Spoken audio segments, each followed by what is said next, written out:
এটাই কি সেই আর্জেন্টিনা যেটা দেখার জন্য আপনি অপেক্ষা করেছিলেন? ম্যাচের মধ্যে পিছিয়ে পড়ো, লাস্ট কয়েক মিনিটের মধ্যে ম্যাচের মধ্যে কামব্যাক করতে জানে, লাস্ট 10 মিনিটের মধ্যে পরপর দুটা গোল দিয়ে ইংল্যান্ডকে সেমিফাইনালে বিদায় করে দিল।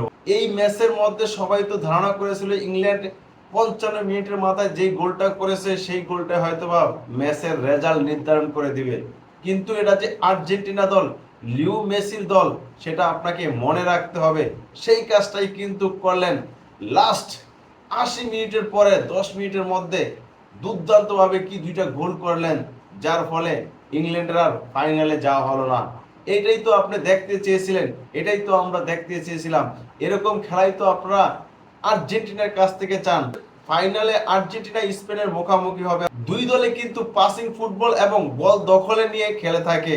ফাইনাল ম্যাচটা হবে ইতিহাসের সবচেয়ে সেরা একটা ম্যাচ। তবে সেমিফাইনালে ইংল্যান্ডকে যেভাবে হারালো ভাই, সেটা অবশ্যই ইতিহাসের পাতায় সোনালী অক্ষরে লেখা থাকবে। কেননা ম্যাচের একেবারে অন্তিম মুহূর্তে কামব্যাক করা যায়, তারপরে আবার পরপর দুইটা গোল। ভাই এটা কি কল্পনা করা যায়?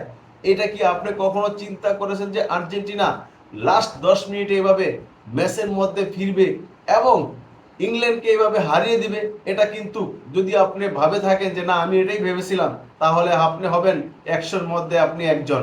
কারণ এটা কেউই ভাবেনি। আমি একবারে 100-100 লিও মেসির দুইটা অ্যাসিস্ট, মানে যেই দুইটা গোল করেছে সেখানে মেসির অবদান রয়েছে। মেসি এই ম্যাচের মধ্যে জান প্রাণ উজাড় করে দিয়েছে। তিনি এই বিশ্বকাপের তার সেরা ম্যাচটা হয়তোবা তিনি এটাই খেলেছেন। কারণ ইংল্যান্ডের সাথে তার এটা প্রথম ম্যাচ ছিল, তার কেরিয়ারে একটাও ইংল্যান্ডের সাথে ম্যাচ খেলা হয়নি। তিনি বলেছেন যে এই ম্যাচটা আমি রাঙাতে চাই, এটা আমার প্রথম ম্যাচ ইংল্যান্ডের সাথে, আর সেটাই করেছে। তাই আজকে সে ফুল এফোর্টটা দিয়েছে আর তার সতীর্থরা সাপোর্ট দিয়েছে, এটা বলতে হবে। লাউতারো মার্টিনেজ মাঠে নামলেন, গোল করলেন, ম্যাচ উইন করলেন। আর্জেন্টিনা দলের সবাই এখন দুর্দান্ত ভাবে ফর্মে আছে। অনেকে বলেছে গ্রুপ পর্বে বা নকআউট পর্বে ছোট ছোট দলের সাথে আর্জেন্টিনা খেলেছে, তাই তারা ম্যাচগুলো উইন করেছে এবং তারা কষ্টে অর্জিত জয় করেছে। কিন্তু বিগ ম্যাচও আর্জেন্টিনা বিগ একটা দল, সেটা আবারও প্রমাণ করে দিল।